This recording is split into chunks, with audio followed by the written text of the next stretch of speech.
the formal essential attributes of motion pictures and that now provides conceptual frameworks for understanding film's relationship to reality, the other arts, individual viewers, and society at large. French philosopher Henri Bergson's Matter and Memory anticipated the development of film theory during the birth of cinema in the early 20th century. It developed through years by various inventions and revolutions happened in the field. I welcome Ms. Megha Thomas, President of Literary Club, to introduce the speaker further. Good morning to all. Welcome to another inspiring session of Certificate Course on Film Appreciation. Today we have with us the eminent personality, Dr. Chittur Subramania Venkiteswaran. He is an Indian film critic, professor, documentary filmmaker, and writer from Chalakudi, Kerala, India, who writes predominantly in English and Malayalam. He won the National Film Award for Best Film Critic in 2009. He is known for his insightful analysis of the social aspects of cinema and their artistic fulfillment. He is a documentary filmmaker and won the National Award for Best Arts Cultural Film in 1995, along with M.R. Rajan for Pagarnattam, Ammanur, the actor, the lyrical cinematic documentation of the life of Ammanur Madhava Chakyar, the exponent of the ancient classical Sanskrit theatrical art form of Kudiyattam. This film won the Kerala State Award for the Best Documentary category in the same year. He published a book on filmmaker K.R. Mohanan, Samantara Yatragal, K.R. Mohanan's cinema, and with Lalit Mohan Joshi edited a book on filmmaker Adur Gopalakrishnan, Adore to Adore. 3 books containing Venkiteswaran's collection of articles that take a critical look at major trends and milestones in Malayalam cinema was published at the DC International Book Fair and Cultural Fest 2011. The book Malayalam Cinema Padanangal won a special jury mention in the State Film Awards in the year 2011. He is the artistic director of the Science Film Festival for Short Films and Documentaries. He was the jury member for the Best Writing on Cinema at the 60th National Film Awards. In 2002 National Film Award, he won Special Jury Award for Film Criticism, and in 2005, he won the Kerala State Film Award for Best Article on Cinema, Mammootty Enna Tharam. Also in 2009, he was awarded the Best Film Critic. With immense pleasure and contentment, I welcome Dr. C.S. Venkiteswaran to take over the session. Welcome, sir. Thank you, Megha Thomas, Martina, Sister Sonia Augusto, for inviting me to talk to you about film theory. And also I thank the Department of English, Nirmalgiri College, for hosting this event along with Academy and Fiprowski. This presentation is an introduction to film theory, basically a kind of overview of the evolution of film theory and the different kind of approaches, film theoretical approaches to cinema. So given the kind of time frame that we have, it's not possible to cover all the aspects, but I'll just give you briefly a kind of historical overview of film theory and also some important film theoretical perspectives which are in contemporary use today by film scholars, film theoreticians, critics, and all that. So basically, I'll start with a quote by Christian Metz. He says, "Movies are difficult to explain because they are easy to understand."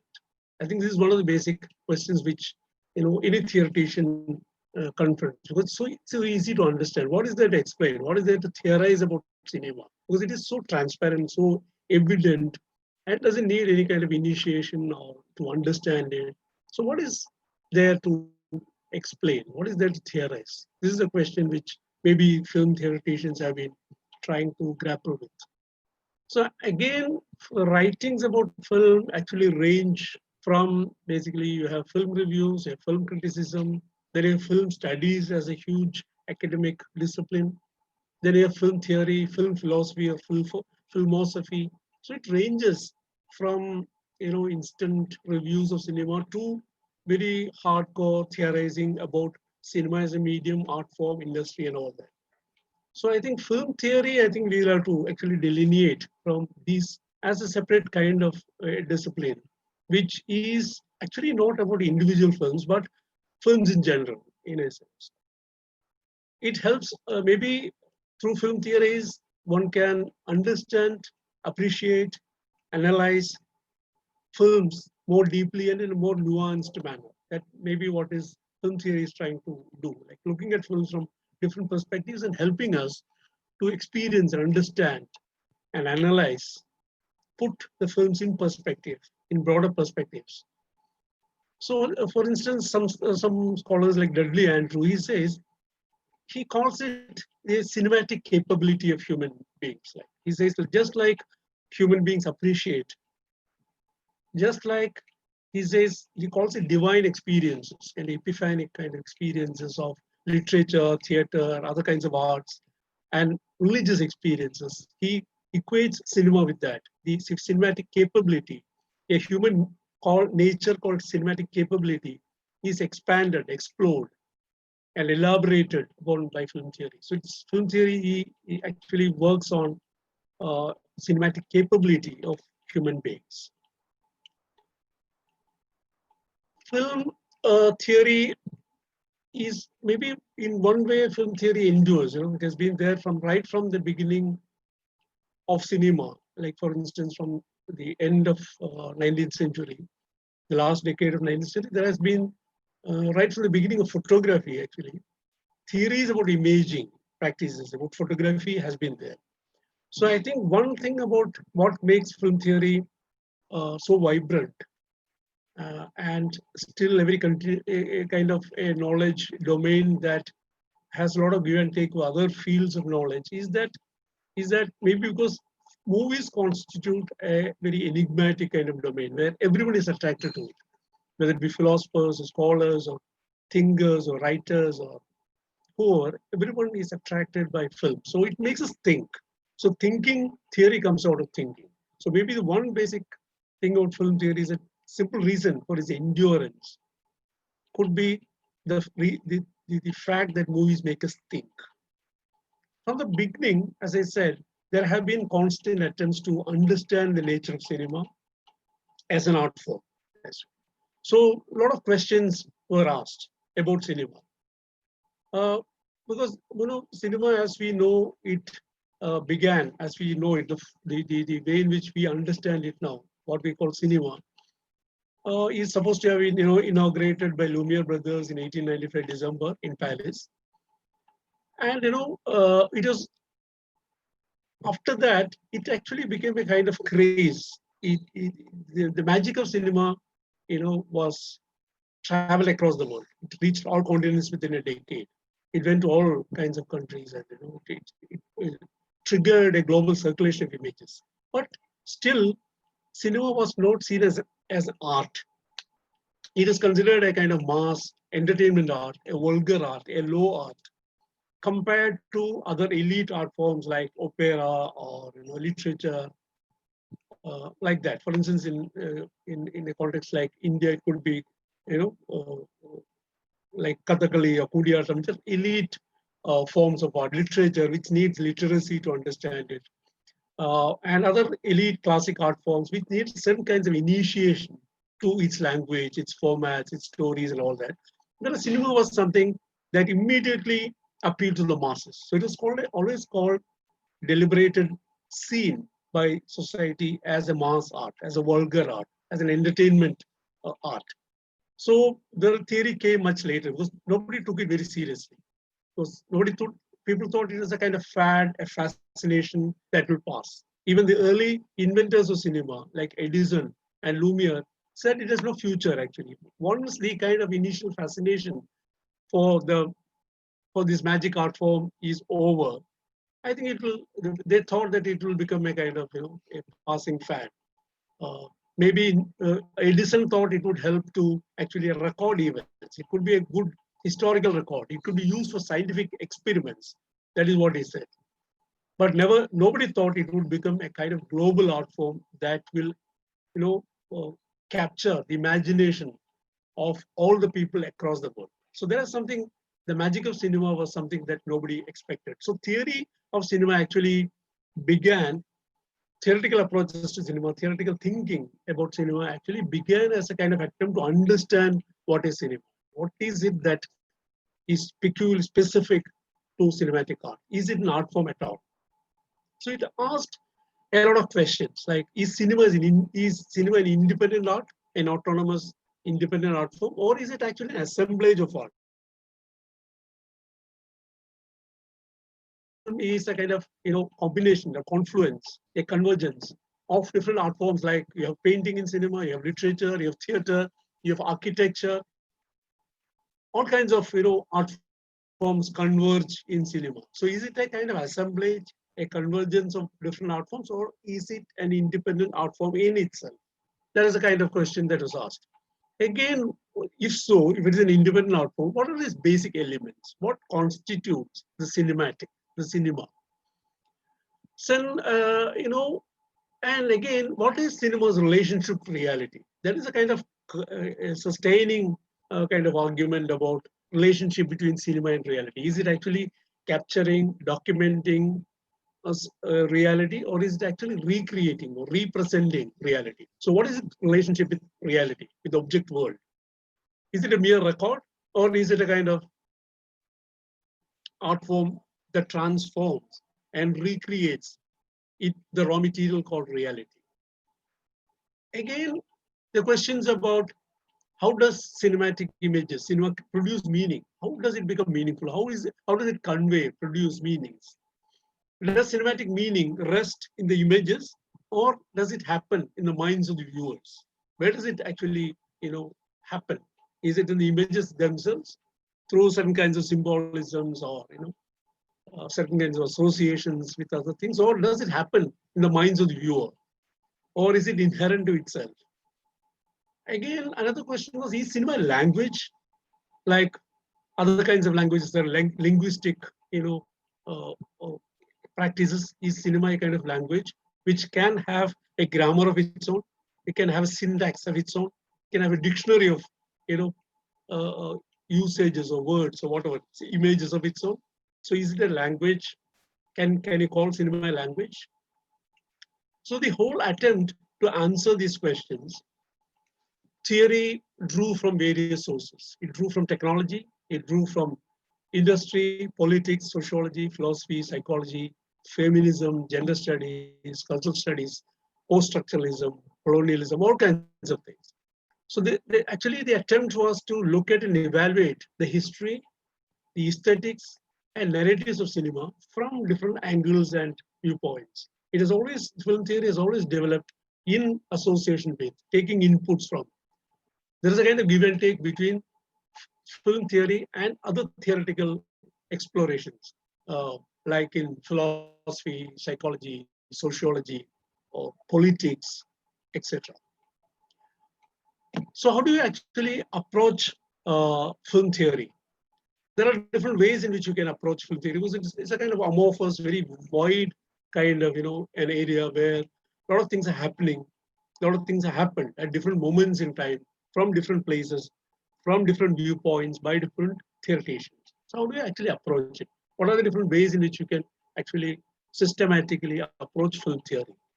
For instance, somebody like Gaston Roberts, Father Gaston Roberts, who lived in Calcutta and who founded Chitrabani Institute, which actually created the foundations for film appreciation and film criticism and analysis, film theory in India.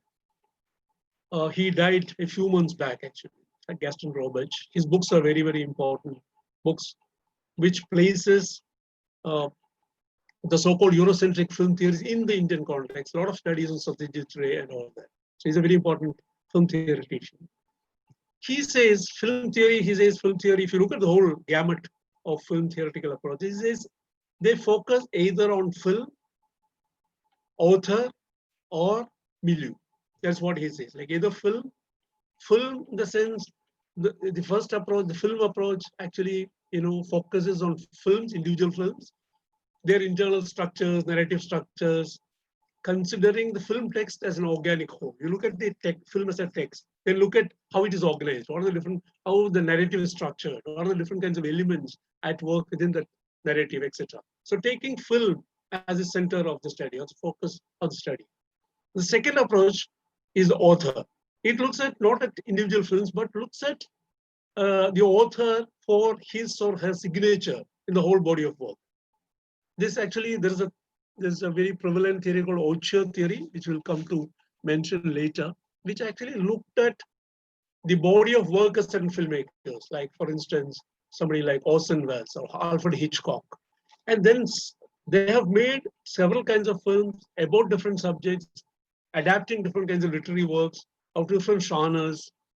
But what the auteur theory, the other viewpoint, what it tries to argue is that through this body of works, through these different genres and different narratives, there is a kind of, an authorship at work. There is a signature of the author, which actually runs through these films as an undercurrent. You can see certain motives, certain kinds of, psychological patterns, certain kinds of, imagery, certain kinds of thematic concerns, some kinds of visual motifs that run through the body of work of the author. So it looks at films from the point of view of the author, how these different kinds of films that a filmmaker makes are strung together, can be read as a kind of body of work which elaborates upon certain kinds of recurring motifs. The third approach is to look at cinema from the point of view of the milieu, of society as a whole. Not to look at films, the author's point of view or worldview, but looking at films as a kind of text that reflect the world or the period or the filmmaker or the film. You look at the world, you read the world, you understand the world, the period, a particular time through the films. So milieu becomes important. You can understand a milieu through the films because films reflect reality. Films reflect the world. Films reflect the life around it. So through films, you can look at the world. So the focus was on milieu. What kind of milieu is it? Is it envisioning? It is representing, etc. So you have these approaches like you look at the film, author, or milieu. If you look at the film, it is most often the approach is formal. You look at the formal elements of the film, how it is structured, narrative structure, and all that. If you look at the author, then you are looking at the kind of the whole study or the approach is centered on the individual filmmaker or the author or the director, and has a lot of psychological dimensions, brings a lot of psychological dimensions to look at the deep structures of cinema to see what are the different kinds of thematic threads that bring that link the works of an author together.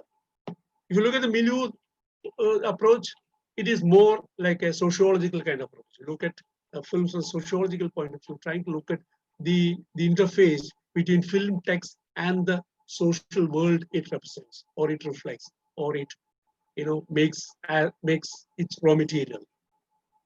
Actually, if you look at the history of film theory, you can see that a fourth element is added to the whole thing.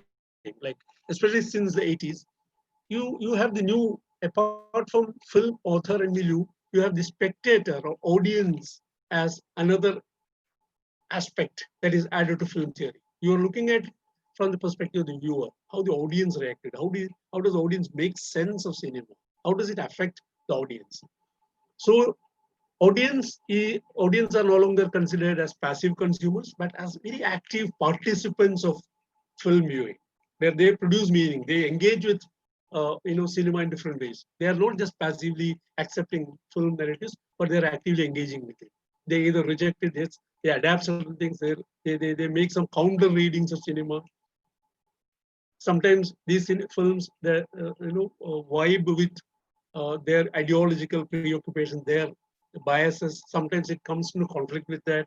So how do they actually negotiate with their enjoyment of cinema, their appreciation of cinema? So it is a kind of much more complex. Film theory looks at this interface between film and the audience in a much more complex manner, where the audience or spectator is given a more proactive role, a participatory kind of role. So Gaston Robbins says you can group all film theories around these concepts or these viewpoints. Like you can either look at films from a formal point of view, You can look at authorship from the view of the author, where you look at group films, look at films from the authorial point of view. Then you can look at the milieu or sociological points of view comes into play there, or from the point of view from the audience. How does it affect the audience? How does the audience make sense, meaning out of film?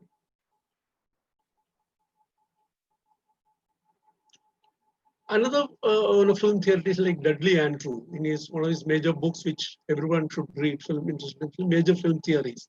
He actually, to look at film theory, the history of film theory, he actually employs an Aristotelian, method of analyzing film theory by looking at the four aspects of film theory. For instance, his four aspects are like Aristotelian method is to look at raw materials, methods and techniques, forms and shapes, purpose and value. By raw materials, he means basic materials of cinema that the medium uses, any medium uses. Like it could be its relation to reality, illusion, photography, space, time, color, all these constitute the raw material of a medium. So how does theory approach these raw materials? Second thing is methods and techniques that comprises all questions about the creative process, which shapes or treats the raw material from, it includes discussions of technological developments, the psychology of filmmaker, the economics of film production, etc. All these constitute the methods and techniques by which this medium functions. The third thing is forms and shapes, which contains questions about the kinds of films which have been and could be made, like genres, different kinds of genres of films, the film's capacity to adapt other art forms into it. All these concern the forms and shapes of cinema. Last one is purpose and value. How does it actually interface with the larger aspects of life? How does it, as we said, the role of cinema in the human universe. So he looks at each theory, each theoretician, the contributions and perspectives of each theory and theoreticians from these points of view. What are the different kinds of raw materials he or she bases his theory upon, or he looks at cinema's raw materials? What does the theoretician consider the methods and techniques that are used? Then again about the forms and shapes and about the purpose and value of film. So you can approach film theory in different ways by organizing it from different perspectives. Again, the problem, the terrain of film theory is very complex and diverse. It's not a kind of, it doesn't progress. Film theory, its history of last maybe 100 years, doesn't actually progress in a linear manner, one replacing the other, just like in exact sciences, where new theory comes by making the older theories redundant, by replacing older theories. In film theory, it doesn't work like that. A lot of theories are proposed in, as I said, in conversation with, in engagement with other happenings in other theoretical fields, whether it's psychology, sociology, or philosophy, or sociology, etc. And they continue to be, rediscovered and reinvented later. So old categories and insights are reinvented by new theories. Very often you can see, Deleuze, reinventing Bergson to understand cinema. A lot of theoreticians look at the Munsterberg, the early theoretician of cinema, and his understanding about the psychological aspects of cinema. Eisensteinian montage theory is actually his insights about cinema has been reinvented, rediscovered, and developed by later theoreticians. So no theory is complete text or doesn't become redundant, but a lot of theories are proposed, tested, analyzed, used, employed in film studies and film theory, which sometimes become are interrogated, fought against by other kinds of theories. New theories are proposed, theories from different aspects. For instance, a feminist theory of film actually questions the whole idea about cinema, about looking at cinema as a viewpoint from man's perspective. From the all film is his story. Where is her story? How do you look at cinema from the perspective of women or other genders? This is a question that feminist film theory asks, which again gave a kind of, triggered film theory to look at new ways of looking at cinema. For instance, the post-colonial theories. For instance, a lot of questions were asked about why is film theory centered around the white man, the Eurocentric theories, which actually puts the white male at the center of the cinematic universe. So what about the black men? What about the non-white populations, imaginations, stories across the world? How does theory account for that? Are they visible? Are there narratives being told? So these are the kinds of questions that theory puts forward to expand, question and expand the domain of film theory. So it doesn't, it's not a kind of linear progression, but a kind of constant conversation between different kinds of approaches, which makes film theory a very vibrant, happening kind of domain of knowledge. As I said, again, film theory is not a kind of insulated, compartmentalized kind of knowledge or field of knowledge, but always in conversation with engagement with taking give and take with other fields of knowledge. It'll be anthropology, sociology, philosophy, politics, psychoanalysis, feminism, post-colonialism, all kinds of things. It's always in constant conversation, engagement with other fields of knowledge, reformulating itself and reinventing itself all the time. Thirdly, it is also the development of film theory or the evolution of film theory is not also uniform across the world. It doesn't happen, the same theoretical formulations do not happen everywhere at the same time. A lot of things happen in different places and it's not uniform. A lot of, there are a lot of certain theories have a global appeal. They travel across the world, are adapted and absorbed by film theorists in different parts of the world. Other kinds of theories do not, actually travel so fast. For instance, there was this question of issue of film theory being written in different languages. For instance, Eisenstein is writing Russian. Many of the film theoretical writings happen in France. So once these are translated into English or other kinds of languages, it tends to get in conversation with inquiries and film theoretical, approaches from other parts of the world. So the pace of translation, the emphasis on whom to translate, etc., have had its impact on film theory. So it's not a globally uniform kind of thing. It happened in different places by different theoreticians in different contexts at different points of time. So it has a kind of global and regional nature of its growth has to be taken into account.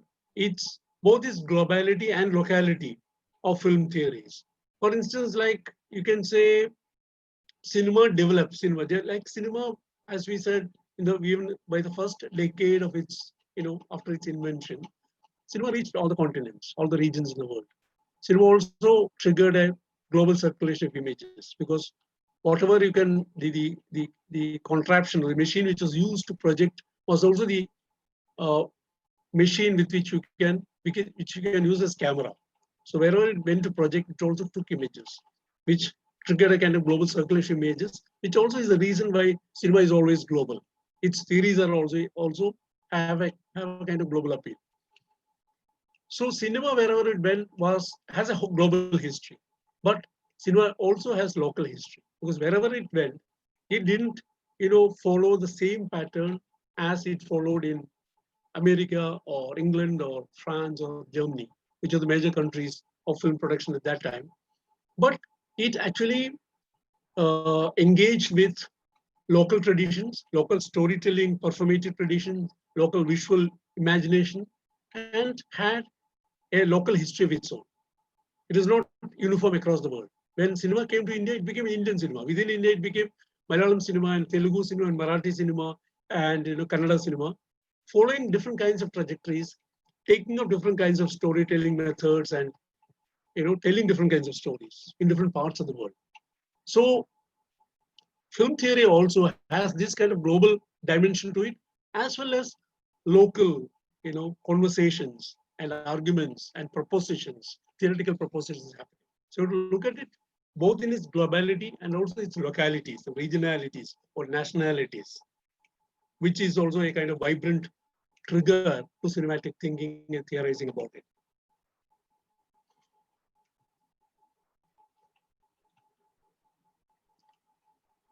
Again, if you look at film theory, there are two kinds of, different kinds of film theoreticians. There are a whole lot of filmmakers in the early stages. You can see a whole lot of filmmakers themselves becoming theoreticians. They made films. They also wrote about cinema. For instance, you can see the Russian group, whether it be Pudovkin, Kuleshov, Eisenstein, Ziga Vertov. All of them were prolific filmmakers as well as writers. Then you have, in France, newer filmmakers like Truffaut, Godard. They were actually film critics and writers as well as filmmakers. Then later you have Pasolini, you have Tarkovsky, you have Glober-Rocha from different parts of the world who are both filmmakers and also thinkers about film. They wrote about film. They thought about film, theorized about film, wrote about it. So you have filmmaker thinkers. You also have philosophers and people who are working in other fields of knowledge talking about cinema. For instance, somebody like Deleuze, who's a philosopher, he's talking about cinema. You have somebody like Jacques Rancière, who's a political philosopher, and he's talking about cinema. So you have a lot of books written in the contemporary period by people working in different kinds of fields, reflecting upon cinema and contributing to its theorizing. So we have different ways in which film theory, the area, the belt of film theory is expanding from different perspectives. Filmmakers themselves, film theorists, people like Andrew Bazin, who always wrote about cinema, is not a filmmaker but a film theorist. A lot of, a whole lot of film theorists who came after him. There were, like early film theorists who were actually professors and philosophers and psychologists who looked at cinema, like Hugo Munsterberg, Rudolf Arnheim, and all that. So you have different kinds of people looking at cinema, creating a theoretical approaches to it.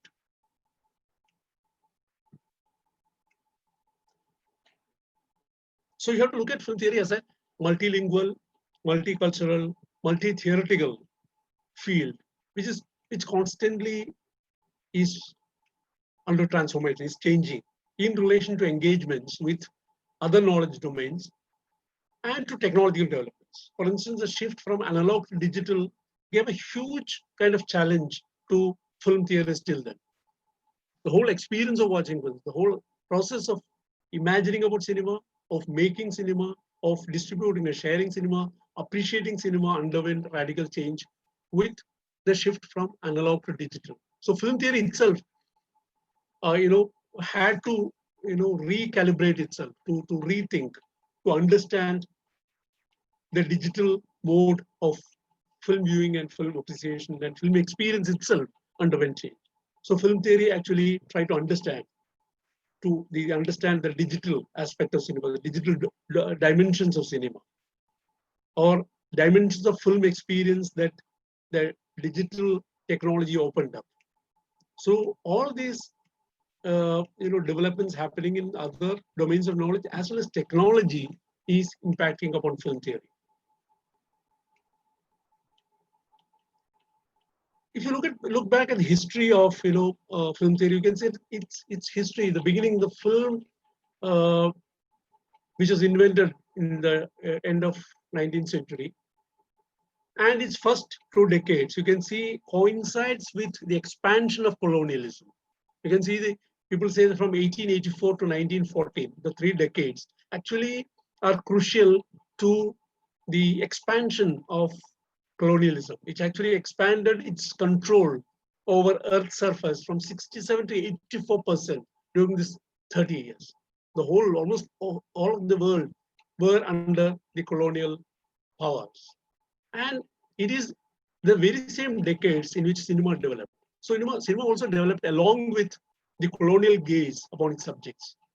The colonial attempt at documenting, archiving, registering different kinds of races, different kinds of places, different kinds of geographies, different kinds of flora and fauna. So it actually cinemas, if cinema is a kind of visual record archiving of the world, it went in tandem with, parallel to other kinds of explorations, colonial explorations into the rest of the world, archaeological explorations, historical explorations, geological explorations. So cinema has a parallel with the colonial case, because it expanded along with a colonialism. So it has this the theoretical approaches to cinema, the look of cinema. Many scholars say is linked with the colonial gaze of the other. Again, many theorists like Fanon would say that cinema, the coming of cinema to colonies created a kind of split in the colonial subject, because you're watching white men as heroes. You're identifying with them, though you're a black, you're a brown, you're an Asian or an African. You tend to actually identify with the white hero. So it creates a split within you, as you yourself and your ideal image as the white man. So he says the history of cinema, the colonial expansion of cinema actually divided the colonial subject into two, actually. What you are and what your ideal image of yourself, which coincides with white images, whereas you are black and subaltern, oppressed, and all that. So these are theoretical questions that post-colonial theories have actually explored and expanded upon. So cinema was like somebody like Ella Shohat says, cinema could chart a map of the world like the cartographer. It could tell stories and chronicle events like the historiographer. It could dig into the past of distant civilizations like the archaeologist. It could narrate the customs and habits of exotic people like an ethnographer. This is what he says, like in his essay on imaging terra incognita. So it can work as a cartographer, historiographer, ethnographer, uh, and archaeologist. Again, if you look at cinemas, early cinemas, different forms in which technological gadgets through which cinema developed, different kinds of names. If you look at the names themselves, you can see them actually trying to point to the specific quality of cinema. What is cinema all about? Like, for instance, the early names, like you should say, for instance, biograph, animatograph. This bio and animato actually, point at life, recording life. Like a word like zoetrop.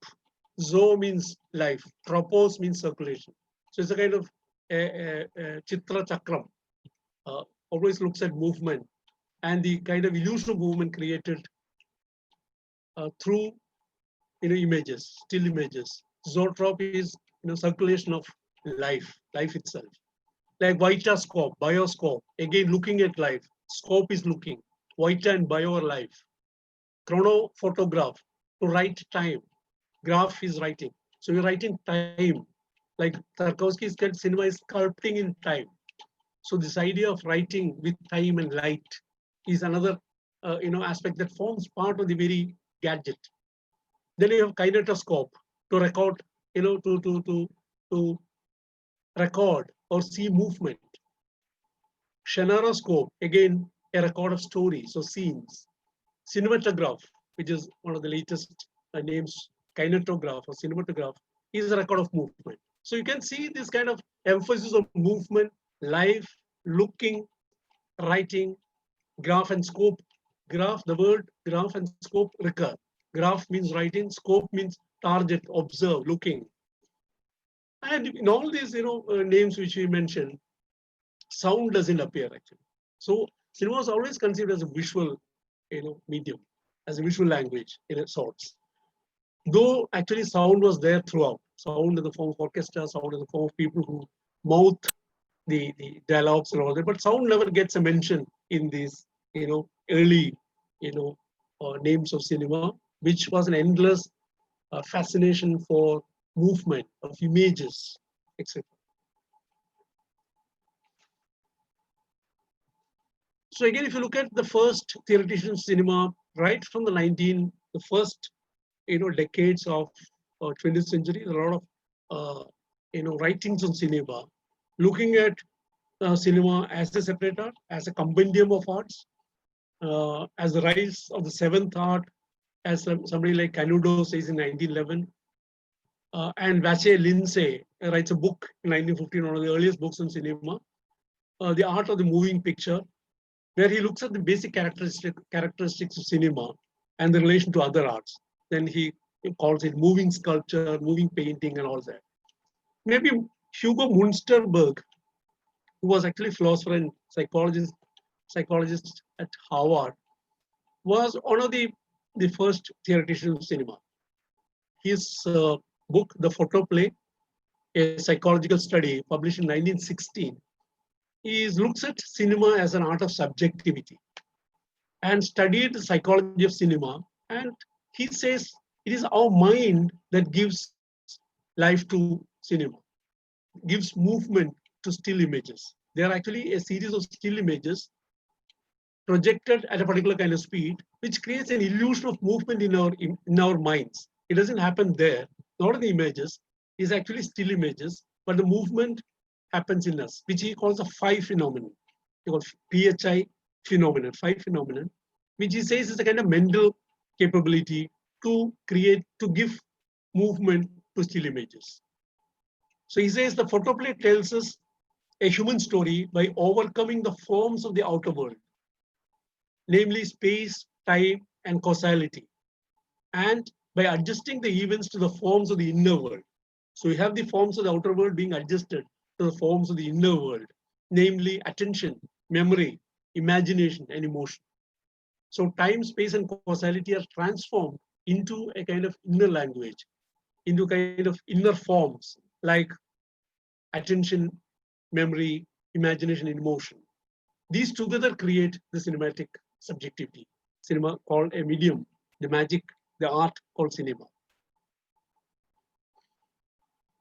Again, so he was one of the first theoreticians of cinema, looking at the specific qualities of cinema and what makes cinema. So he calls it a kind of an interface. He gives a lot of emphasis to perception of how people receive it and how movement is created in the audience, in those who view cinema. Again, another major theoretician is Rudolf Arnheim, who wrote Cinema as Art. Again, a Gestalt psychologist like Munsterberg, who think that human perception organizes things.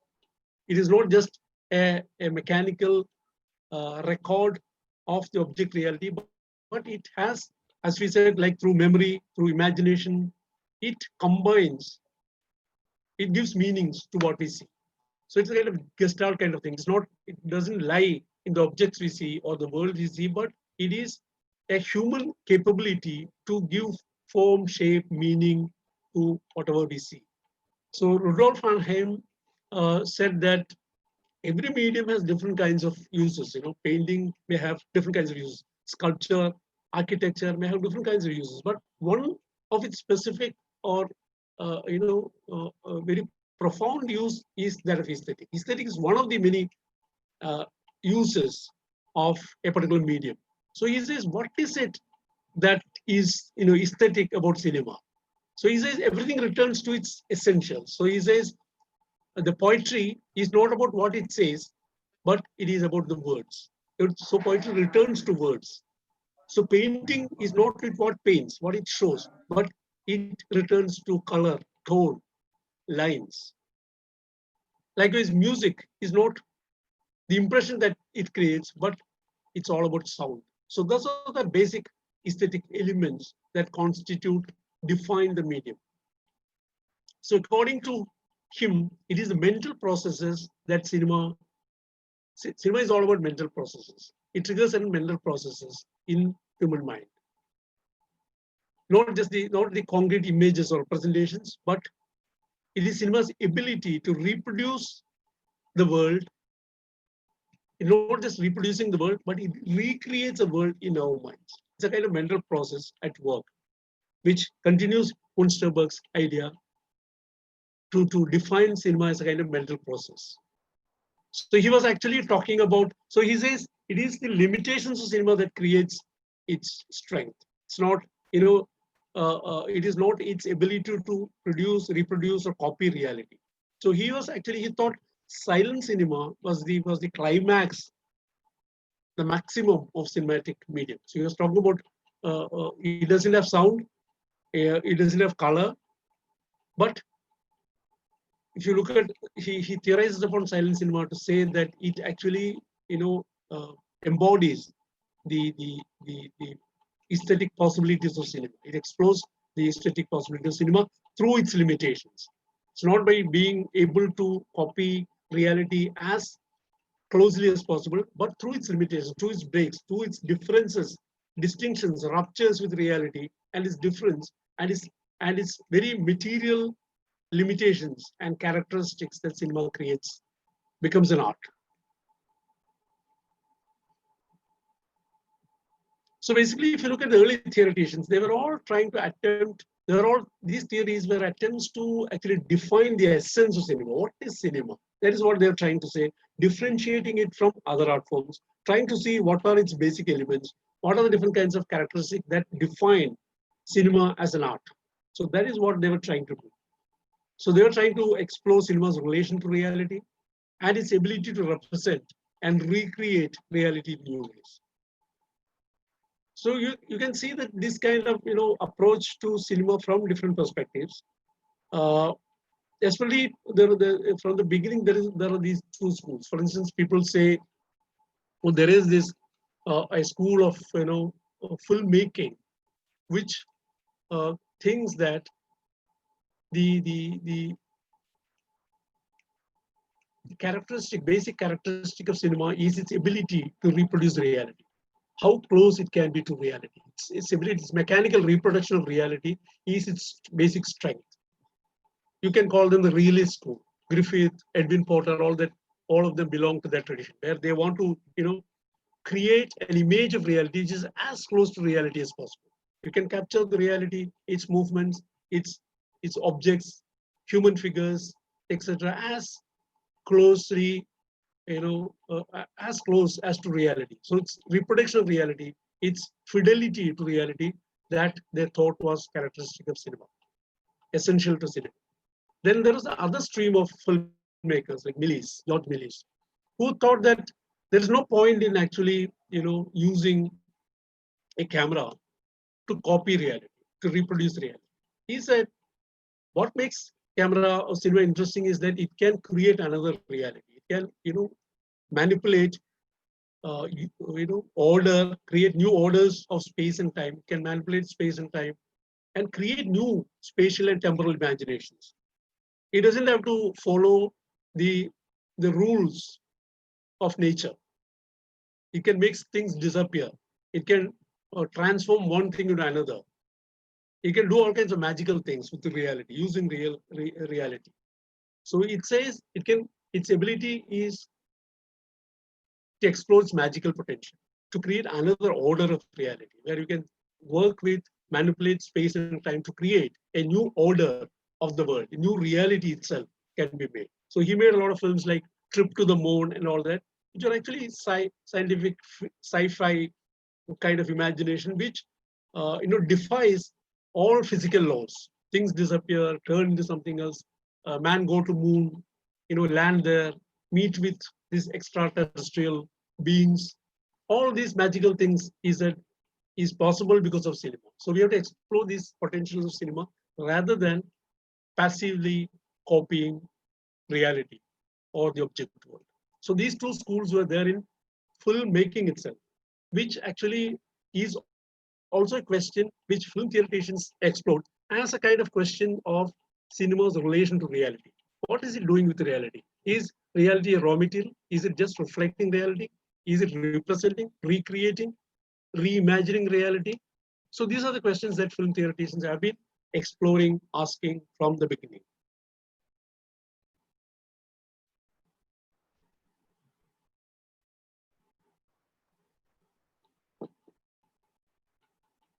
Then I think I'll move to another major theoretical development that happened in film theory.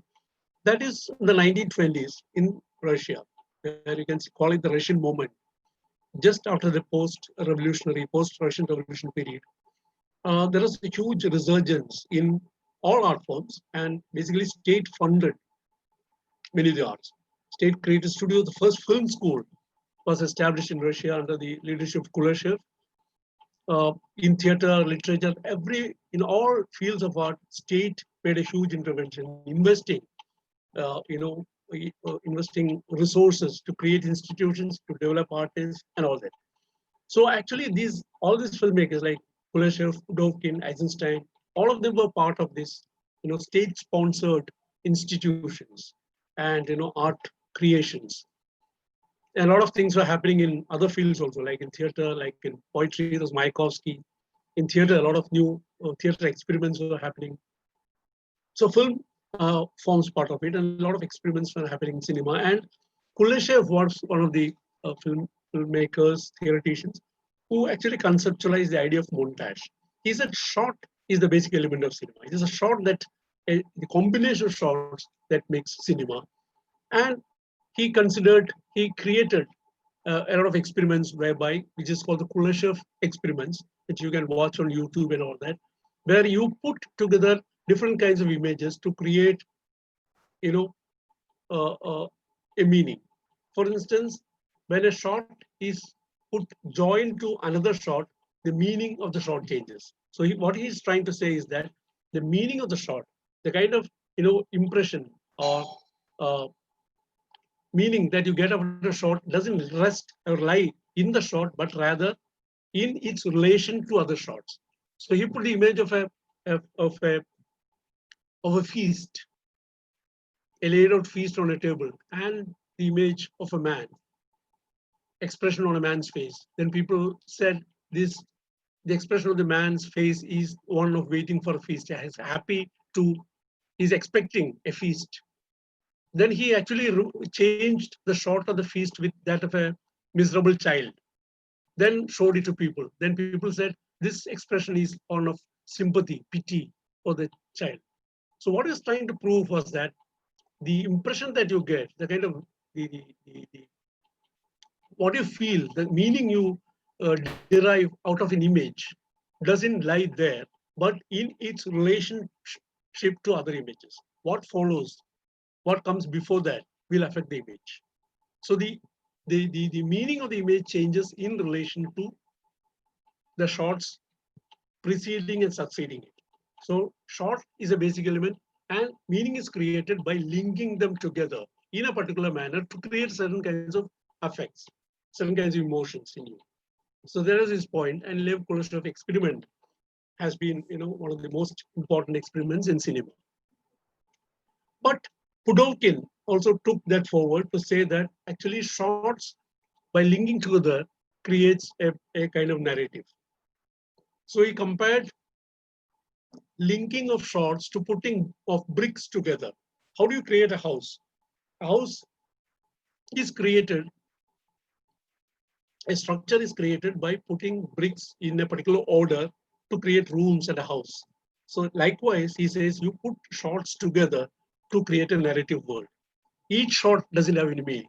Each brick is not the house, but all these bricks put together, arranged in a particular manner and conceived in a particular manner, creates that house. Likewise, shots arranged in a particular manner add meanings to one another in a linear way to create a particular kind of narrative or meaning. That was his idea. So it's a kind of additive kind of idea. You add one thing to other to create a narrative.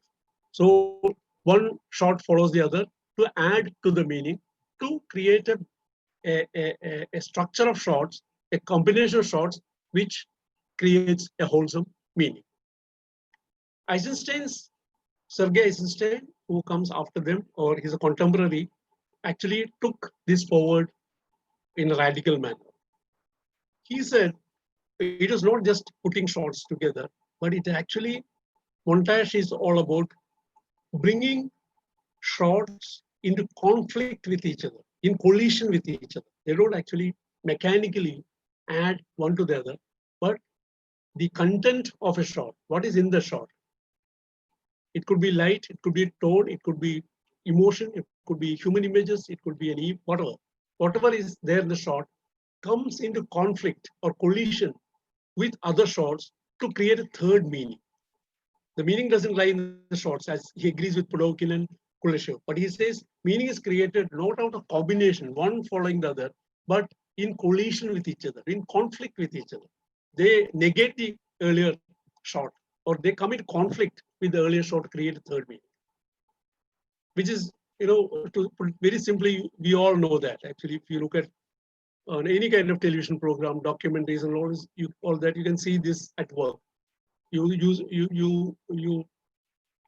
show a particular leader or a powerful person talking about something he did, some positive thing he did, and you show the shot of that thing which is in shambles, which is in ruin, or which is totally opposite to what he says. So what happens is when you listen to him and then the shot that follows, you have a third kind of idea in your mind. The film doesn't say anything. It shows a statement, first a statement by the owner or the capitalist. Second shot is the actual condition, which creates a meaning within you, which is not contained in either of these shots, but is created in you. So what Eisenstein says is that there's a kind of conflict, there's a kind of collision between shots which create meaning, which the idea he draws from different sources. So Eisenstein was a very eclectic kind of thinker. He drew from mysticism, from religion, from philosophy, from anthropology, from aesthetics. So he drew from all kinds of sources to create his theories. So his, montage theory actually draws from, various sources. Like one is this Marxist dialectical materialist view of history, where history, is a movement in time, where a thesis occurs against which an antithesis comes up, and a synthesis occurs after that. So there is a kind of thesis called, feudalism, an antithesis called capitalism, and in their collision, a new system comes into being. So thesis, antithesis, synthesis, which is a kind of dialectical material conception of history, is actually translated into cinema in the form of one shot as a thesis and another shot in collision, antithesis, and a kind of synthesis happening in you, which is a kind of Marxist historical idea being translated into film theory. It is also Eisenstein also actually draws upon different art forms like Japanese haiku poetry. As you may know, it's 3-line poetry, 14 syllables, 3 lines, 3 images, and you get a different kind of feeling. The kind of impression that you get has nothing to do with the images themselves, what is said in the poem itself, but something else. For instance, I'll read your poem. Like these are all by the early poets like Basho. He says the first line: an old silent pond. A frog jumps into the pond. Splash, silence again. An old silent pond. A frog jumps into the pond. Third line: splash, silence again. This Eisenstein thinks is very cinematic. So what does the poem say? The kind of impression that you get has nothing to do with these 3 different acts. First is a shot of a pond. Second is the act of a frog jumping into it. Third is a sound, and then silence. So he says through these images, it creates a third kind of meaning in you, different impression in you. Your mind joins all these together. This collision of different kinds of images is synthesized by you, by the audience, by the spectator, through the act of spectating. Then he also draws from stylistic, because he used a lot of typeages. He thought, characters are typeages. He uses different elements in cinema. Like he thought each element in cinema, like the stage setting, the intertitles, the costumes, actors, all these different elements which have to be used against each other in conversation with each other to create a kind of dynamic process where all these elements come into conflict with each other and are working dynamically with each other to create a kind of cinematic attraction. That is what he calls. So he has two uh, basic ideas which he works with. One is a shot as the basic unit of cinema, which is not just a linear combination, but is in conflictual relationship with each other. Second is the theory of attraction, where he says each shot triggers a kind of affinity, a kind of attraction in the viewer. So the kind of theory of attraction. So each element in cinema creates a kind of certain attraction. So through different kinds of attractions, through triggered by shots, you create an emotional impact upon the viewer. So he didn't, like Pudovkin or the other kinds of theories, he didn't believe in a kind of, very smooth kind of editing processes where the audience identifies with the characters, where you don't know, it is as if you are privately viewing a world, just called, white cube kind of thing, where you are in a kind of particular situation where you witness everything without being witnessed, without being seen. So you're a kind of silent witness, invisible witness in theater. Eisenstein said no, like you are breaking up things. As we said, different kinds of elements are broken, fragmented, stylized to trigger attractions, to trigger certain kinds of impact, of meaning, of shock in the viewer, to actually trigger the viewer to analyze, to interrogate, think, to reflect upon these images to create meaning. So the audience also participates in cinema, and every element of cinema is dynamic for Eisenstein. Everything has been, if you look at Eisenstein films, if you look at Pudovkin, or if you look at October or Ivan the Terrible, etc., you can see the way in which he uses images. And the way in which he employs montage in the different aspects of montage. He says there are different kinds of montage. Like you have metric montage, which depends upon the length of shots. Because as you shorten the length of shots, the pace of the narrative increases, the tension increases. If you look at the car chase sequences, you can see that the length of the shot becomes shorter and shorter to create drama, to create tension, create narrative, to accelerate the narrative pace and tension. So he calls it metric montage. Then you have rhythmic montage, you use the rhythm of the montage. Then you have tonal montages, where you use the different color tone within a frame against each other. Then you have overtonal montages, you have intellectual montages, where you bring two ideas into conflict with each other. So he actually elaborated upon different ways in which montage can be employed in cinema to create narratives, to produce meanings, to convey meanings. Again, the kind of criticism that we had of Eisenstein is that it is a kind of way in which Tarkovsky says it is like he creates thought process, a kind of dictator. It doesn't give enough space for ambiguity. It doesn't give enough space for something that is not very clear. He says it doesn't give the space for the unspoken, something that is ambiguous, which is actually what art is about, according to Tarkovsky. You make everything explicit. You make everything direct. You create sudden impacts, which actually doesn't give enough space for the viewer's mind to reflect upon it.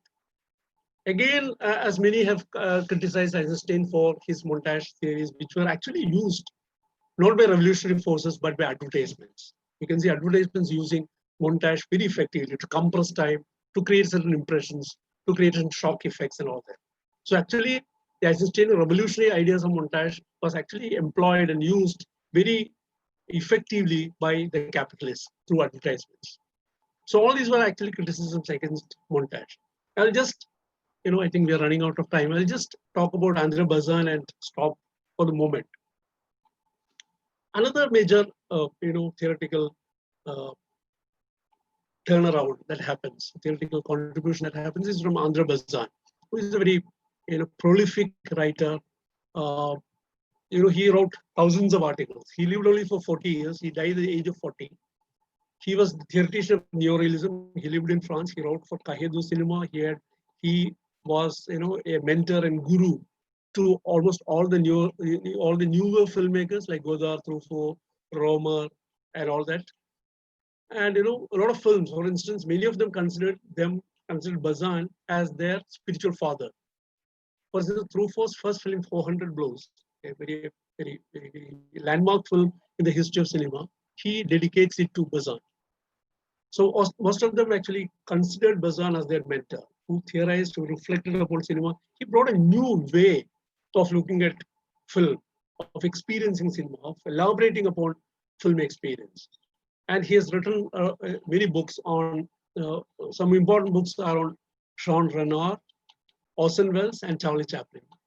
And his essays have been collected in 2 volumes titled What is Cinema, which is a very, very important book, very fascinating kind of book, which still enthralls any film lover.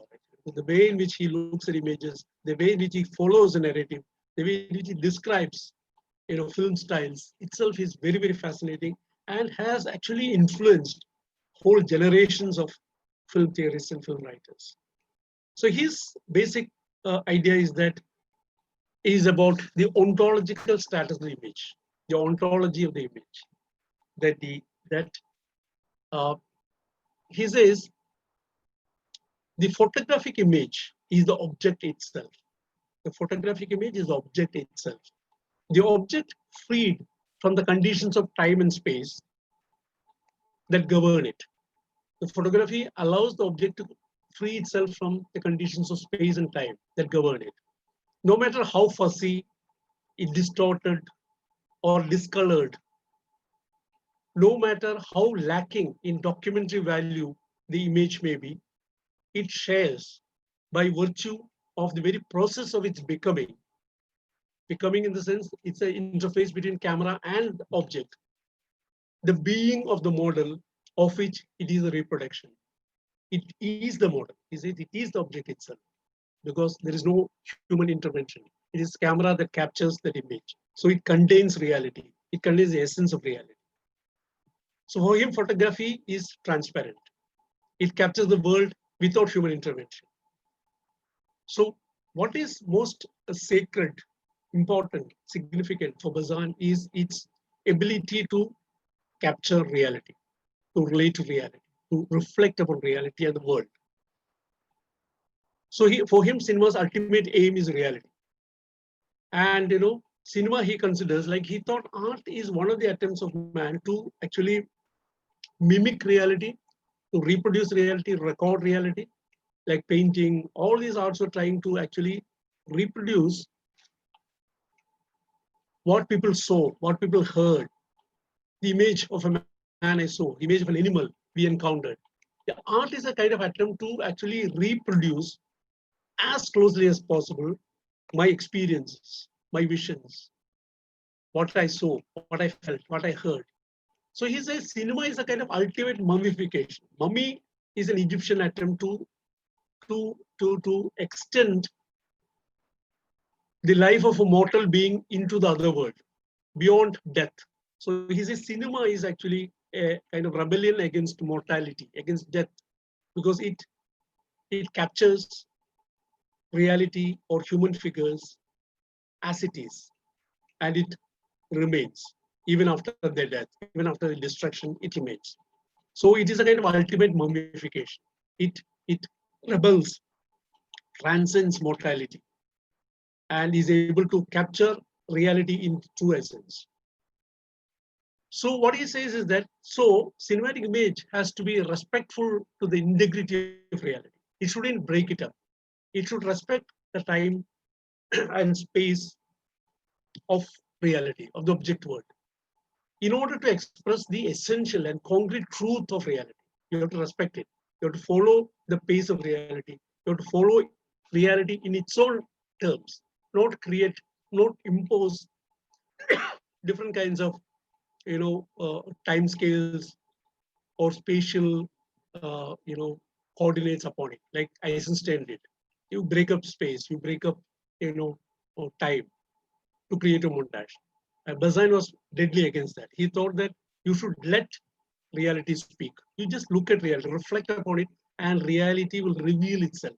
Its truth, its essence will be revealed through looking at it, reflecting upon it, respecting its integrity and continuity.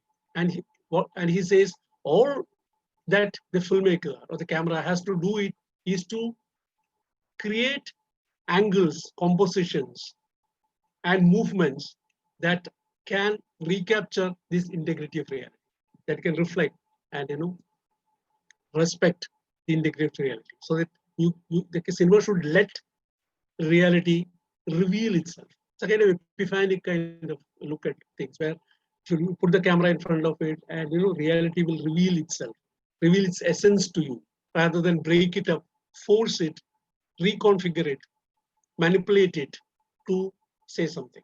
But instead, you let it speak. That is what he said. And he thought that neorealist films, like films of De Sica, Bicycle Thieves, Rossellini, like Rome Open City, were films that actually substantiated his theories, where they actually were, films which were not made in sets, where actors were real people, not actors, professional actors. It took camera to the streets. It respected, it respected the space and time of, the events.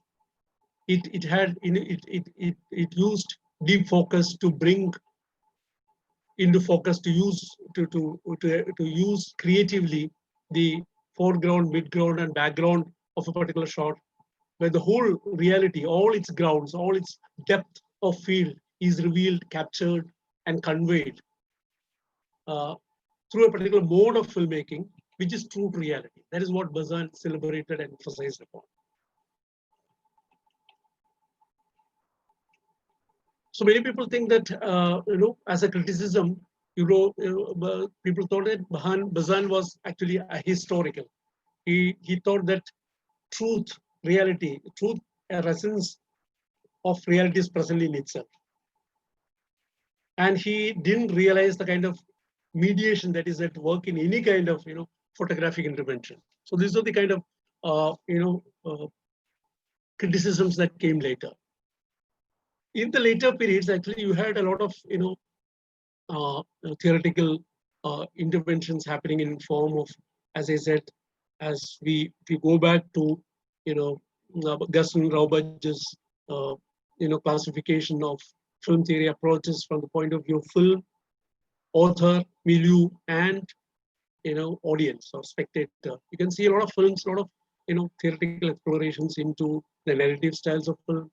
Then you have this theory called auteur theory, which actually focuses on a body of work of filmmaker to delineate, to identify the kind of motifs, visual motifs, psychological motifs, narrative styles that underlie, work through these films to create a body of work, to understand, to explore the signatures of the filmmaker in it.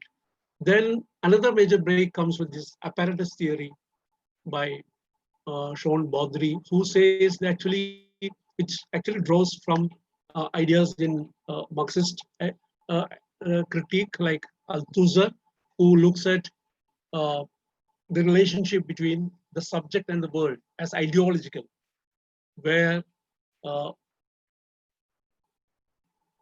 your relationship with the world is, ideological, in the sense that it's not, you don't perceive reality as such, but your perception of the world is unreal, is structured by, colored by, biased through your ideological beliefs, which is thrust upon you, which surround you.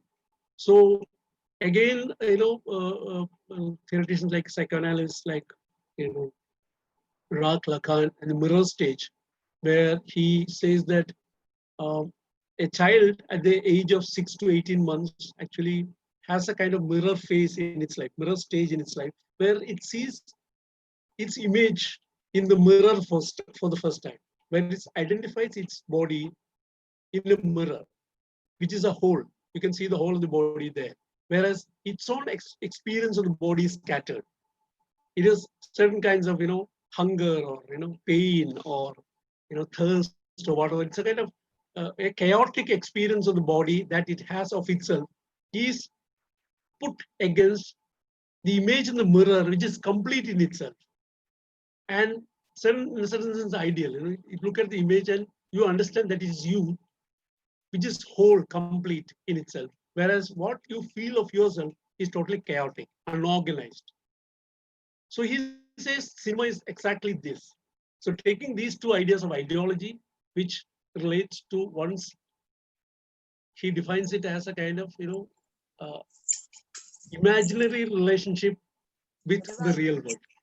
Ideology is a kind of imaginary relationship that one has with the real world. So combining these two ideas together of ideology and mirror stage, Baudry actually looks at cinema screen as a kind of mirror, where you are projecting yourself as a certain kind of image. Certain kinds of images, representations, ideas, ideation, ideal images are offered to you through the film. And how you enter into a kind of unreal relationship with images, where you tend to identify with certain kinds of images, certain kinds of ideologies without you yourself knowing it. So he analyzes the various kinds of apparatus, like the camera, the screen, the projector, and all that, how it works to actually uh, create a kind of image that is deeply ideological in nature, where it actually ruptures or manipulates, distorts your relationship with reality. So the whole project of paradox theory is to criticize, to interrogate the ideological workings of cinema, to conscientize, make aware of how people, audience is manipulated through cinema. I'll just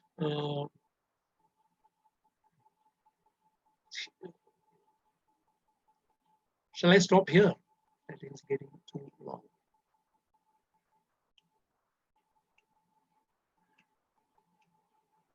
So other major developments would be, like there is a lot of inputs from semiotics, the science of science, where you look at signifier and signified, and how different kinds of symbols, imageries are created, and how it can be analyzed by using the idea of signifier and signified, where people like it draws from the linguistic uh, philosophy of Ferdinand de Saussure, who actually, for the first time looked at signs. A word is a sign, an image is a sign. Everything is actually sign, SIGN, sign. And he said there are two aspects to it: signifier and signified. Signifier is the material aspect. For instance, I utter a word. I say kaka. It's actually a word. So it's a kind of sound materiality to it. Then actually by kaka is a signifier, and kaka the bird, a pakshi, ആണ് അതിന്റെ signified. സൂചകം, സൂചിതം എന്നുള്ളത്. സൂചകമാണ് signifier. സൂചിതം എന്താണ് സൂചിപ്പിക്കപ്പെടുന്നത്? What is signified is the bird. So Saussure's idea, Saussure's contribution is that he says these two, the signifier and signified, are combined in every sign, and they don't have a kind of natural relationship. There is no reason why we should call a kaka by the word kaka, or an elephant ana by the word ana, the sound ana or the word ana. He says it is totally, a kind of, contractual kind of relation. They are just arbitrary. Their relationship is arbitrary. That is why it changes through languages, because an elephant is not called ana in every language. A kaka is not called a kaka in every language. It changes with different kinds of languages, regions, and all that. So he says the signifier and signified are not naturally linked to each other, but their relationship is actually cultural. It is actually what people attribute to it. And there is a kind of language works by these kinds of relationship between signifier and signified, and between signs, and they work by differences, not by what they are. in the sense that you can't define what a thing is. You can only say what it is not. You say, എന്താണ് ഒരു കാക്ക എന്ന് ചോദിച്ചാൽ നിങ്ങൾക്ക് പറയാം കറുത്ത പക്ഷി എന്ന് പറയാം. അപ്പൊ ആൾക്കാർക്ക് പറയാം കറുത്ത കുയിലാണോ? അല്ല, വേറെ പലതരം കറുത്ത പക്ഷികളുണ്ട്, അതൊന്നുമല്ല. അപ്പോൾ അതൊരു കാക്ക എന്താണെന്ന് പറയണമെങ്കിൽ നിങ്ങൾക്ക് കാക്ക എന്താണെന്ന് പറയാൻ പറ്റില്ല, പക്ഷെ കാക്ക എന്തല്ല എന്ന് മാത്രമേ പറയാം. So everything is defined by what it is not by what it is. So the basic way in which language is structured is through differences. ഒന്നിൽ നിന്ന് എങ്ങനെ വ്യത്യസ്തമായിരിക്കുന്നു എന്നുള്ളതിലൂടെ ഉണ്ടാകുന്ന ഒരു ഘടനയുടെ സ്ട്രക്ചറാണ് ലാംഗ്വേജ്. ഇത് അൽത്തൂസറെ പോലുള്ള ഒരു ലഖാനെ പോലെയുള്ള ഒരു മനഃശാസ്ത്ര ചിന്തകൻ ചെയ്യുന്നത് ഇതേപോലെ തന്നെ മനുഷ്യന്റെ അബോധവും ഒരു ഭാഷയാണ്. It is structured like A language. Unconscious is structured like A language.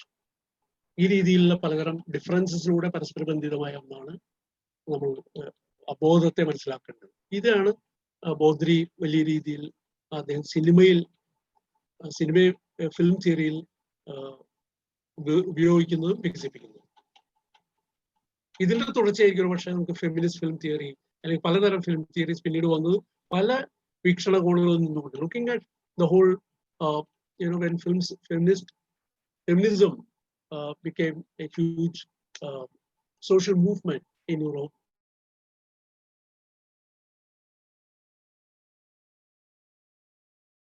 Literature, theater, painting, and cinema from the perspective of, from feminist perspective. Where do women figure here? So you have thinkers like Rora Mulvey, who says that the whole history of Hollywood is that of the male gaze, where the point of view of the camera, the point of view of the character, the male character within the film, and the point of view of the viewer watching the screen all converge together for the male to gaze at the female. So female become the object of desire, and all these gazes of the camera, of the projector, of the character, of the audience, all converge together as the male gaze. It is the male, it's the kind of domination of the male gaze organizing the whole world according to his perspective. That is what Laura Mulvey says, which has been criticized later by later feminists. But it was actually, all these were using different kinds of theories that were proposed by Eisenstein, Bazin, later by Baudry in his apparatus theory, and a lot of other structuralist thinking like semiotics and all that, which later developments happens. I think contemporary, during the last 10 and 15 years, there are a lot of focus is on the spectator, the act of spectating. How does viewers watch it? It is not just about, so the whole emphasis changed from analyzing texts, analyzing authors, the masters of cinema, to how it is received by people. How do different people approach cinema? The same film may be experienced totally differently by males and females and transgenders, or by a white man and a black man, or a white man and a white woman. So the approach to film theory actually approaches film from different perspectives to actually put the spectator at the center of spectating or viewing, and actually redefining film theory from other perspectives, which gives us the freedom to look at film experience and film text from different kinds of perspectives, from subaltern perspective. So how do we look at the mainstream cinema from a Dalit perspective, from the perspective of minorities, from the perspective of subalterns, from the perspective of women? So all these are the ways in which film theory has opened up different kinds of possibilities of looking at and experiencing and analyzing cinema to understand not only films and film text, film authors, but also society at large, to interrogate how images work and how our lives are mediated through cinema and cinematic images. Okay, thank you. I'll stop here. Thank you for patiently listening. I've been talking for too long, I think. Thank you. Thank you, sir. We will move on to Q&A session. Adina. Yes, sister. Hello. Am I audible, sister? Yes, yes. So thank you so much for your incredible session. You gave an amazing introduction to film theories, and it greatly aided us to understand what film theory really meant. We're so happy to have you here. Dear participants, as you all know, we are moving on to the Q&A session. You can either ask directly or post your questions in the chat box.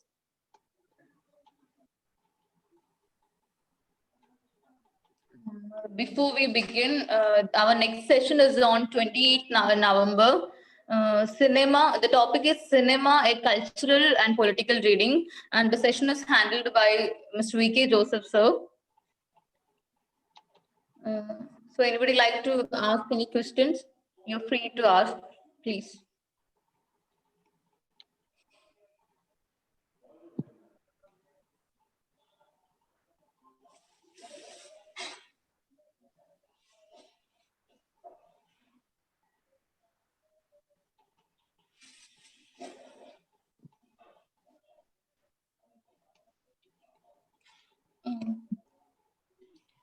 So there is this question from Lakshmi regarding third cinema. Actually, we didn't have time to go to that aspect of cinema, as I hinted at earlier. Like film theory is not just Eurocentric. Like though in film theory, there is a huge dominance of the French and English film theories, even in writing in film theories and all that. But there have been a lot of attempts from different parts of the world to look at cinema from their own perspectives, to create a counter aesthetics and counter theoretical approaches to the dominant notions about cinema. So third cinema is a kind of attempt to look at cinema from the perspective of the third world in a way. Like it came up with this notion of, there are a lot of writings about third cinema, about imperfect cinema, cinema of hunger, by people like Solanas, who died last month, Fernando Solanas and Getino, writing towards the third cinema. Then you have Globo Rocha. Then you have writers like Espinosa from Cuba, Globo Rocha, a lot of filmmakers from Latin America and Africa writing about a possibility of a third cinema, which is not either. The first cinema is cinema of the Hollywood and the dominant cinema of the capitalist world. Second cinema is the cinema of either of the socialist world or of the art cinema, which questions the dominant commercial cinema format. Third cinema is a cinema which is which is counter to both these traditions, which is looking at the post-colonial reality of newly independent nations from a perspective of from a condition of post-coloniality, where they have been newly freed, they have undergone a colonial exploitation for long, and as I mentioned earlier, all these dominance in culture, language, and all domains of social domains, the dominance of colonial powers, and these new independent nations trying to free themselves and create a cinematic idiom and theory of their own, trying to resist. Third cinema is a kind of resistance to the existing structures of world cinema, in terms of both in terms of commercial mainstream cinema and also the kind of art cinema, the auteur cinema, which the Western world or the Eurocentric world celebrates. They said our cinema is that of hunger. Our cinema is imperfect. Our cinema is not made from the kind of luxuries that Europe or America enjoys or Hollywood enjoys. We are poor. We work with very limited technologies. So ours is a cinema which tells our stories. And we want to create our own idioms, which is based on our own cultures, storytelling traditions, our own traditional symbolisms and all that. So third cinema is a kind of attempt to theorize, to look at, to recreate. It's not just theoretical initiative, it is also initiative to create new kind of cinema culture in third world countries, especially in Asia, Africa, and Latin America. They also thought about a tricontinental revolution in cinema.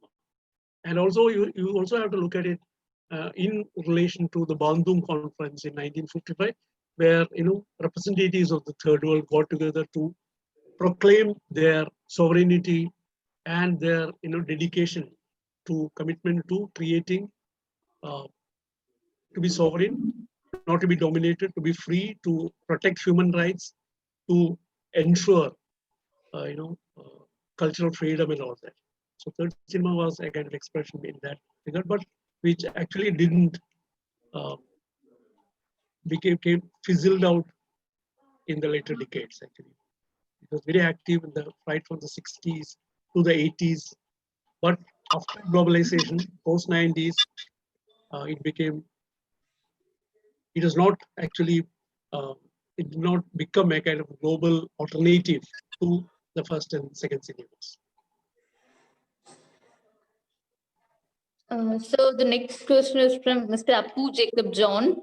Yeah. So what are the present trends in film theory? Is it appreciation or criticism or anything else? What about the theoretical stand of Indian and Malayalam film?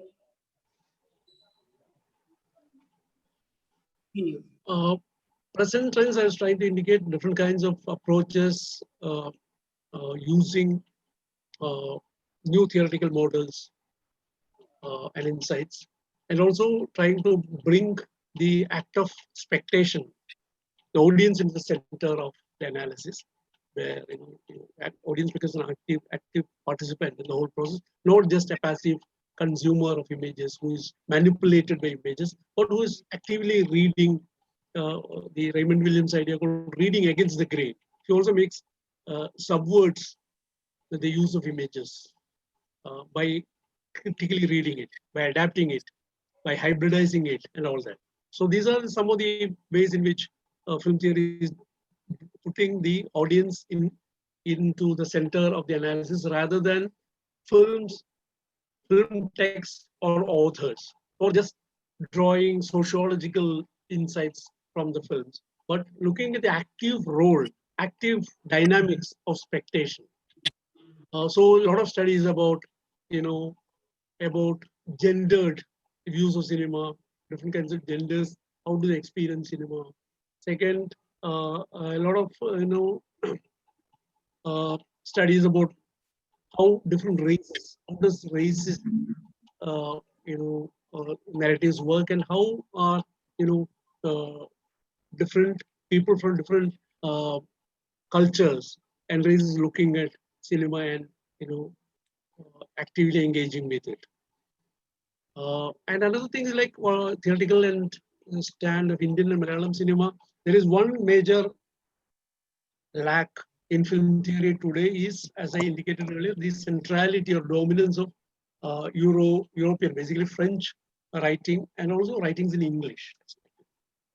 Unless it is written in English, it doesn't become universal, doesn't get discussed. Maybe there are a lot of things happening in different kinds of languages, especially in Africa, Latin America, and all that, which doesn't get translated into English, and there is no kind of, that is what actually the third cinema was trying to attempt to create a kind of brotherhood, kind of fraternity, kind of, exchange, cultural exchange, theoretical, and also in aesthetic dialogue between third world countries, a kind of tricontinental revolution, which brings together, because the countries of Asia, Africa, and Latin America have gone through similar history of colonialism and exploitation. So they thought they have a lot to share between each other. And another significant thing is that all these countries in Latin America, Africa, or Asia have a huge and very wealthy, rich, long cultural traditions of storytelling and imaging and performance and all that. So why don't we, so our experience of cinema, our theorizing of cinema should start with our own models of perception, our modes of perception, our own, it should be linked to our own storytelling traditions, our own imaging and performative traditions. So is it possible to do that? There is a kind of a pan third world attempt to do that in the 70s and 80s, but it didn't actually gather momentum later. But I think it is something very seriously to be explored, especially, for instance, if you look at the Indian scene, you can see there is very lot of lighting being happening in local languages, in vernacular, so-called vernacular, in Malayalam or Kannada or Hindi or Marathi, Bengali and all that, we never get to read them. What we are exposed to is actually what is written in English, usually coming out of universities, film studies department universities, which follow a kind of academic format, which again follows Eurocentric models, whether it be language styles, the kind of theory that you use, the kind of methodologies and jargons they use are all similar and follow a certain international standard set by European American university. So I think like in Malayalam, in all other languages, a lot of writing is happening which takes into account local experiences, local aesthetic notions about understanding. What about rasa theory, or what about the way in which different kinds of storytelling traditions that you have, classical traditions, folk traditions, very many ritual performative traditions that we have, right from a very sophisticated Kudiyatam to Kathakali to Ottam Thullal to Kuthu to a lot of Theyyams and Thira and Mudiyate, a whole lot of traditions of storytelling, performances, uh, imaging technologies that at work. Is our cinema linked to it, or cinema following a kind of patterns that are drawn totally from Hollywood formats?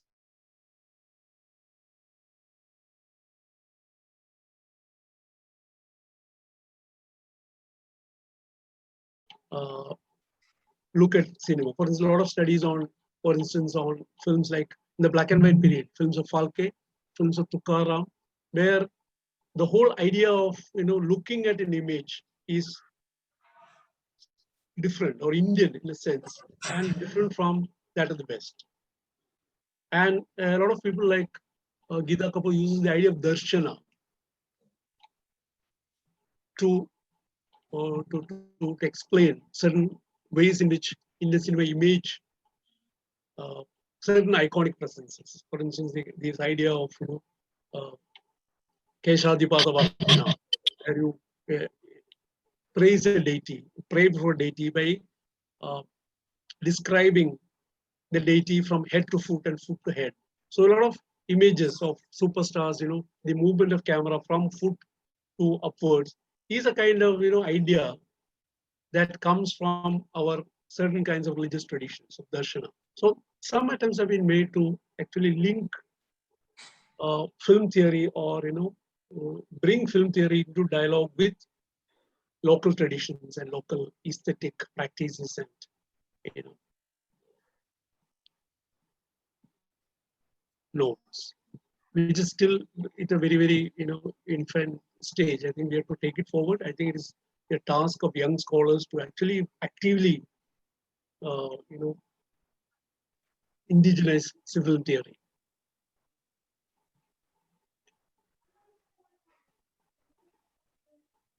Is there any present discourses between theater and film? Because theater and film, I think, a lot of, if you look at the last 2 decades or so, the kind of divisions between theater and film and visual arts, painting, sculpture, all kinds of things have actually become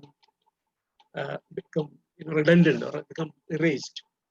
If you go to a art show like Kochi Mrs. Biennale, you can see a lot of work, a lot of artists, whether they are working with words, working with paint, sculpture, other materials, all of them are actually using visual images, visual imageries. So everybody is using the screen, moving images. A lot of video installations happening. So I think the whole demarcations, the territories that existed between different arts are getting, transgressed, becoming redundant. A lot of dialogues happening. Likewise, theater is also incorporating cinema, elements of cinema into it.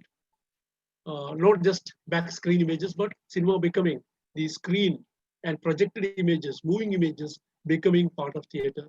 And likewise, performance and real live bodies becoming part of cinematic experience. So there are a lot of dialogues, exchanges happening between different art forms, including theater. Yeah. Hello, sir. Yes. Sir, myself Anjana, I would like to ask a question. Sir, in the recent films, have you noticed the kind of any recent trends in showing this montage effects? Like how, for example, in Lijo Jo's Pallisheri's movie, he actually manages the camera with a mob, right? Any novel trends in portraying the montage shots in Malayalam cinema? Have you noticed anything?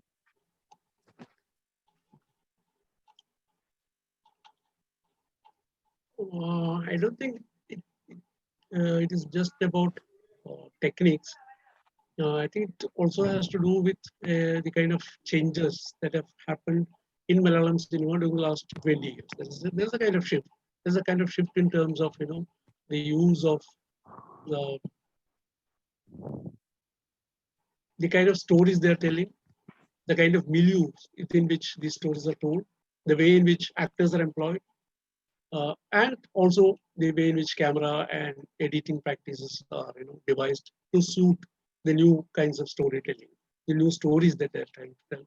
Basically, I think the shift is from you know male superstar centric narratives to narratives of the common man. Like it has been the whole heroes, the the kind of narratives that Malayalam cinema was dominated with during the last decades were centered around these superstar images.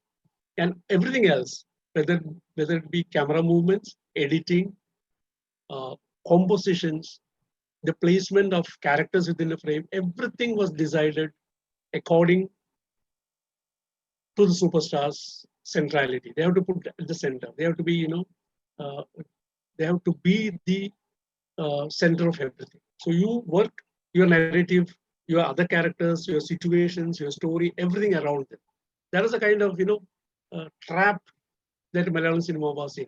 And in the last few years, like 1.5 decades, there's a kind of the Malayalam cinema has come out of that male-centric, macho, super star narratives and has come to a human scale where there is a kind of more elaboration on space. You can see a lot of emphasis on space. Most of the films, there is a compression of time happening because most of the films, if you look at most of the contemporary films, they happen in very short time scales. It happens in a day, in a week, a particular a journey. You look at all these films, most of the films are time is compressed. With the compression of time, there is also an expansion of space. It works with space, a lot of spatial, wanderings. A lot of road movies happen. There is an exploration of space. And also, once you begin to explore space, there is also space for different kinds of people. It's also a milieu kind of film. A lot of other characters come in because the hero is human, an ordinary person in ordinary situations, facing ordinary kinds of problems, you know, as part of his daily life. That is how it rolls out. That is how the narrative unfolds. So I think according to that, if you look at the trend in cinema all over the world, whether it be Mexican cinema or Korean cinema or in Hindi and Marathi cinema, this is happening where things have been brought to human scale. A lot of things, a lot of films about common surroundings at more careful attention to mise-en-scene, I think, about the setting, about the backgrounds, about what surrounds, what is in the image. Uh, More focus on long takes, trying to respect the continuity of time and space. And like, that kind of shift has happened. But I think that has basically to do with the kind of the new narratives that are become popular in Malayalam cinema, rather than to do with a kind of conscious attempt to bring in new techniques. I think it goes with the kind of the theme you have to picturize. For example, a film like See You Soon is made under conditions of COVID. So you have to adopt a particular kind of format and also relate to a kind of particular kind of experience that we are undergoing under COVID, where you're isolated and you have your screen in front of you to react, to connect with the world. So create a film out of that experience, out of that seclusion, and out of this constant and inevitable interface with the screen. And how do you make a film out of that? So the film form, the form of the ultimate film comes through both through the narrative and also the kind of the limitations, restrictions that the media, the industry, the filmmaking process faces at the moment. So it is all this come together: form, content, and narrative. Actually, are work upon each other to create a particular form. So, good afternoon, sir. Yeah. So, I recently, 2 weeks back or 3 weeks back, you had curated a festival on experimental films. Yeah. So, this as a genre, and what do you see in Indian context, and how is it growing and flourishing? Yeah, I think the package you are referring to must be artist cinema package, which is actually an attempt to. One thing is, like, as I said, if you look at art shows, go to biennales, museums, art shows, and all that, there is a lot of artists are using moving images. Artists who are actually traditionally painters or sculptors are using moving images and screens and projected images as part of their artwork. And a lot of artists are also making short films, maybe commission works or something that goes with the video installation, part of video installation. People like Sudarshan Shetty or Gigi Skaria or Reyes Komu, a lot of them are making it. So the attempt was actually, what happens is such biennale or museums or art shows or exhibitions are usually watched by some kind of people who are related to art and belong to a certain kind of set of people who actually go for art shows, follow artists, artworks and all that. And you have a kind of, in India, you have a different kind of audience, film festival audience, who watch cinema, serious cinema in the film festivals, where the experience is all about, watching films, sitting in an auditorium and all that. So this attempt of artist cinema is to bring the works of artists which are shown, produced in a different context, for a different kind of audience, but provides a kind of very different kind of visual experience to a film festival audience who are used to watching certain kinds of films of certain kinds of genres. You have short film, you have long feature film, you have short documentary, long documentary, very fixed kind of categories with regard to themes, with regard to kind of treatment, with regard to duration, with regard to sites. Everything is very, very fixed and rigid. It's being more and more rigid. So, but the films or visual, art material that the artists are producing are totally different. It doesn't follow any rules. It is a kind of very free, open, creative kind of takes on visual experiences. It creates the new kinds of imageries. The way in which they look at images, they look at duration, they look at, how they reproduce, recreate certain kinds of moodscapes, landscapes, certain kinds of themes, figurations. Everything is radically different. So why don't we expose a film audience, a film festival audience to these images? There is a kind of idea which was experimented with, which gave a lot of filmmakers thrill to watch it, because they were actually they felt a kind of liberation from the kind of rigid formats they were working with, the kind of duration, the idea about duration of the shot, about certain kinds of ways in which you are forced to structure your narrative with a beginning, middle, and end, and the way in which you can use different kinds of materials. That is the most fascinating thing. The way in which the artists use different kinds of materials, whether it be archival footages, still photographs, text, sound, music, found footages, and what they shoot. All these mixed together to create new combinations. Fantastic way in which you can explore certain kinds of moods, certain kinds of themes, create certain kinds of narratives through it. That was something fascinating, which actually filmmakers would benefit a lot from watching them, to liberate themselves from these rigid ideas about cinema, filmmaking, its genres, its durations, its its relationship with viewer, etc. So that is the kind of. I hope I answered. Yeah, yeah. Thank you, sir. Yeah, it was. I think it was a good move on your part to bring these to the people, experimental films, which is not much seen and not. We are not. We belong to the narrative kind of world. I know. Yeah. And this doesn't. So even to understand them, it's quite difficult. So yeah, thanks for this move that you made. Thank you. Thank you. Thank you. Thank you, Undi Vijay, sir. Thank you very much for joining us today and discussing.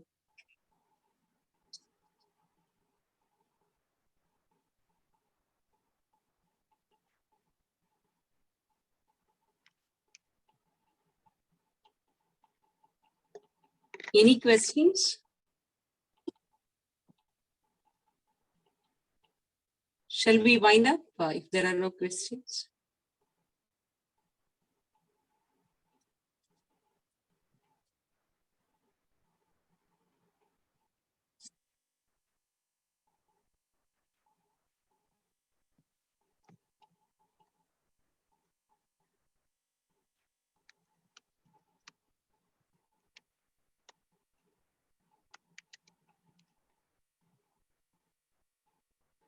Sir. Okay. Okay, sir. If there, okay. Chat. Yeah. Okay.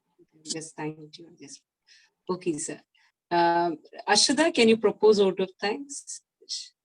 Okay, sister. Good afternoon, all. Dear Venkiteswaran sir, teachers and participants.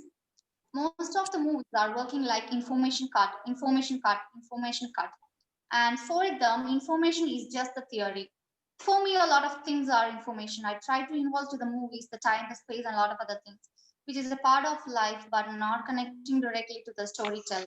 And I'm not working on the same way information card. But for me, information is not only the story.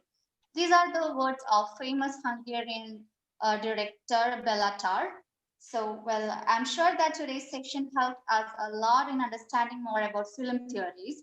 Sir's introduction to film theories helped us to recognize cinema as a distinct art form. It's my privilege to have been asked to propose a word of thanks to this session of our certificate course. We express our sincere gratitude to C.S. Venkiteswaran, Sir, an eminent film critic, for giving such an informative and interesting section. I also wish to express my gratitude to all other dignitaries, teachers, and participants for your massive support and active participation. Thank you all. Thank you, Shiva. So next session is on 28th. V.Q. Joseph sir will handle. I request all to be present. Venkateswaran sir, thank you so much.